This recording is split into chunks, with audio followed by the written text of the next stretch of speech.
Hey guys, it's Henry and Nelson, and we're the Flat 6 Media guys.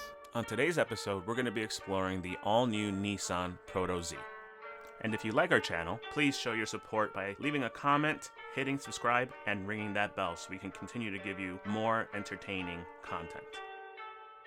And with that said, let's go.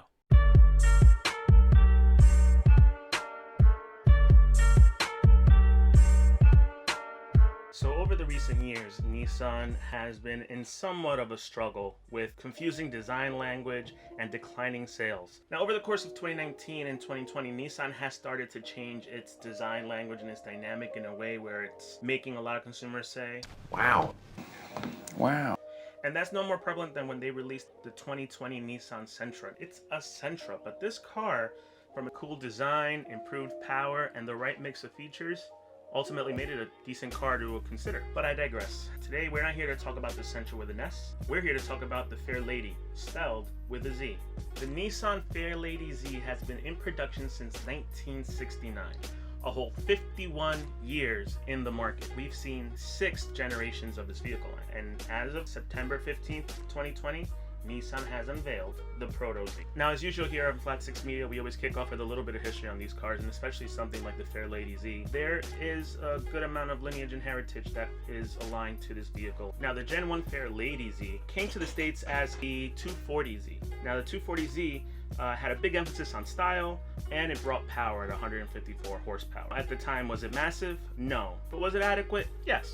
In 1978, the Gen 2 came out as a 280ZX, and that was a complete overhaul from the original with more of an emphasis on style. The only thing that it kept from the original 240Z was the 5-speed manual transmission and the 2.8-liter inline 6, but it also brought a very nice and sexy T-top and then a turbocharged model in 81. After that, you have what is considered the favorite by many, the Gen 3 300ZX, which brought all the looks.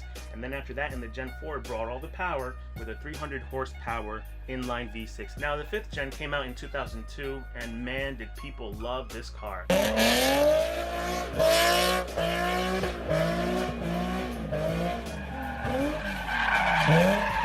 In 2008, you had the 370Z.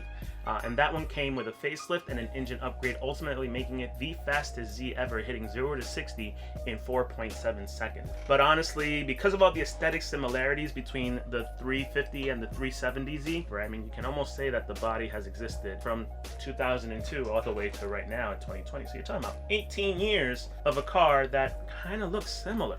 There is still a market, and there's still enthusiasts that are out here looking for the power, and Nissan is making a move by coming out and releasing a brand new, and at least at this point it's a prototype, but the Z Proto.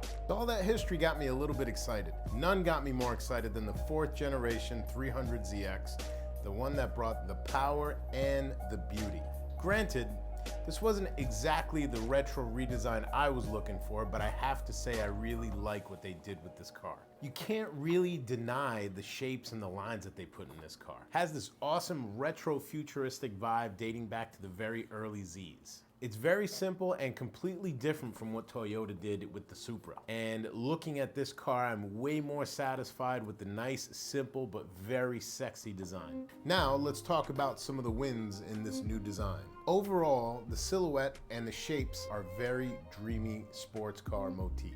It has the classic pen design that we've seen in the past from Infiniti and from Nissan, split by the floating black roof, and they break it apart a little bit with the katana blade design draping from the roof down to the back of the car. But before we go too far back, we have to talk about the nose. It has a nice fat grille, nice big hood to house that inline twin turbo V6. The daytime running light setup, I think, is simple and classic, and it pays homage to the original.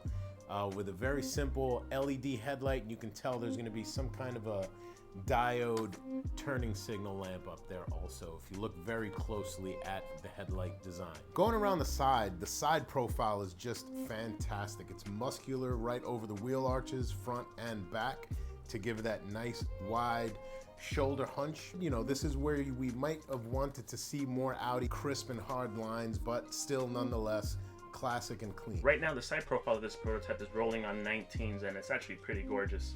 I like, at least in this example, I like the Nissan Z tires, but the way it just kind of fits the car. I mean, the car ultimately looks very sports car-like. The backside continues the simple motif. It's actually cut right off at the back, and you have a blacked out panel with some cool LED rectangular lights that look simple, but they're actually pretty dazzling to look at in person from what I understand. And if you look very closely, it looks like that Z from the late 90s, early 2000s that probably had the best look of them all. Getting inside the car, it's finally refreshed with some technology and still juxtaposition with what a simple sports car sub 50 grand should look like on the inside. The interior is right on the money, getting the refresh that it so desperately needs. From the infotainment system, you get a nice big touchscreen, as is very Nissan-esque, with all the right icons and colors at the right position and just the right resolution. And even more interesting, the cluster where the driver sees all his instrumentation is also going to be a digital screen. A small sporty steering wheel, which I hope will be a flat bottom when this car comes out. You heard me, Nissan? And most gratifying of all is the short shifter in the middle, because yes, this car is a 6-speed manual. The stitching around the seats, under the perforation in the seat, which I think is great. I hope we put some electric seats in this car. I don't think at any price level, this car needs to have manual seats in any capacity. And yes, maybe some extra bolstering and a electric lumbar support so we can keep up with the competition. And last but not least, the 3 signature Z pods that have been there in every of the designs since the very first Z. So let's talk about some of the design losses. There are very few, I have to admit, but there are some things to point out. At the top of the list, let's talk about that rectangular grille in the front. Is this a generic? I hope so. It seems like so much more can be done with this space. Also, maybe some extra venting on the sides to join the concerto of rectangle that we have up there. Maybe some extra ground effects, different splitter up on the front there. We haven't heard anything about pricing yet, but I have a feeling it's gonna slot somewhere in the low to middle 40s. Sorry, Supra, you're gonna have some competition. Z, or the Nissan Z Proto, is getting a lot of A+, A+++, is by targeting the enthusiast and bringing back a manual transmission. To say that the market has been going the other direction is an understatement. You have the direction of not having a shift of any sort at all with buttons, and Honda's doing it. Of course, if Honda's doing it, you have it in the Acura, you have it in some SUVs. While most of the market is going that way, Nissan is bucking the trend. So you have Nissan, you have Acura, you have Honda coming out with these vehicles that people used to love to drive. These brands, I think, are going in the right direction.